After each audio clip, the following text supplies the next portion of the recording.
Every day, you make choices about the world around you. From the way you drink your coffee, to the way you get to work.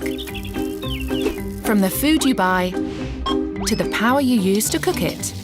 And every day, your choices make a difference. But you might be making a difference in more unexpected ways. Chances are you're paying some of your hard-earned money into a pension.